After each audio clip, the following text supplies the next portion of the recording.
என்னுடைய தொலைபேசியில் பெயர் தெரியாத ஒரு நம்பர் வந்துச்சு. அதை ஒரு மணி நேரம் கழிச்சு எடுத்து நான் திருப்பி அடித்தேன்.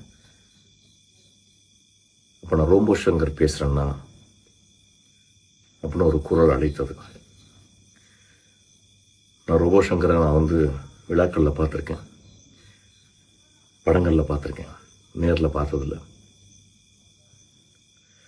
அப்போ அந்த பையன், உங்களை நான் கண்டினியூஸாக பார்த்துக்கிட்டே இருக்கேன்னா, தொடர்ந்து பார்த்துக்கிட்டே இருக்கேன்,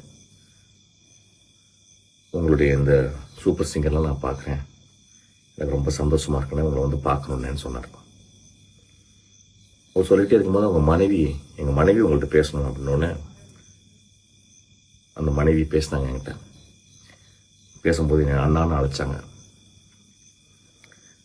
நான் சொன்னேன், அவங்க பேசின பாந்தத்தையும் அவங்க குரலில் இருந்த அந்த அன்பையும் கேட்டுட்டு நான் சொன்னேன், என்னுடைய தங்கை அம்மா நீ, எனக்கு எப்போ நீ சமைச்சு கொண்டாருவன்னு கேட்டேன்.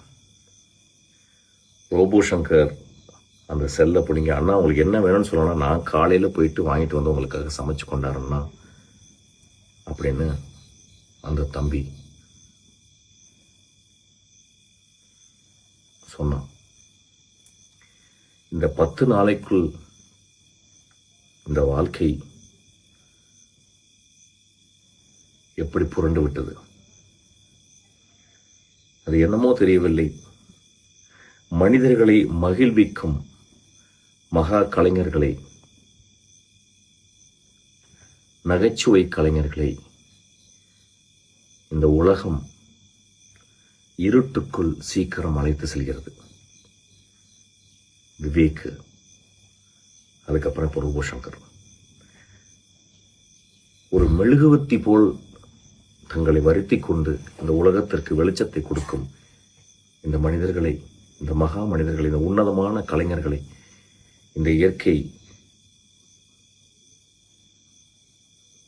அணைத்து விடுகிறது. இதை பார்க்கும்போது இந்த உலகம் எவ்வளவு இருட்டானது அப்படின்னு தெரியுது.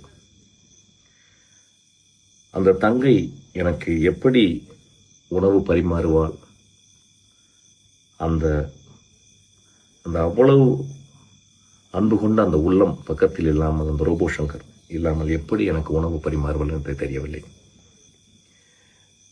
என்னுடைய பிறந்த நாளாக நான் சென்னையில் இருக்கக்கூடாது அப்படிங்கிறதுக்கு ரொம்ப தூரம் வந்துட்டேன். தனிமையில் இருக்கணும் அப்படிங்கிறதுக்காக நான் தனிமையில் இங்கே வந்த பிறகுதான் இந்த பேரிடியான இந்த செய்தியை நான் கேட்டேன். என்னால் வார்த்தைகளே கிடையாது. இந்த பதிவு கூட நான் என் ஈரக்குலையில் எந்த ஈரமும் இல்லாமல் நான் பேசுகிறேன். என்னுடைய தங்கைக்கு நான் எப்படி ஆறுதல் சொல்வேன்னே தெரியல. மனிதர்கள் இறப்பது இயற்கைதான். ஆனால் இந்த மாதிரி மகா உன்னதமான கலைஞர்கள் இறக்கும் பொழுது இந்த வாழ்க்கையே சூன்யமாகிறது. ரோபோ சங்கர், நீங்கள் இறக்கவில்லை, எங்களோடு எப்பொழுதும் இருப்பீர்கள். நீங்கள் எங்களுக்கு கொடுத்த பரிசுகளை, சந்தோஷங்களை எப்பொழுதும் நாங்கள் மறக்க மாட்டோம். உங்களுக்காக சொர்க்கத்தில் ஒரு மிகப்பெரிய மாளிகை கட்டப்பட்டிருக்கும் என்று நம்புகிறேன்.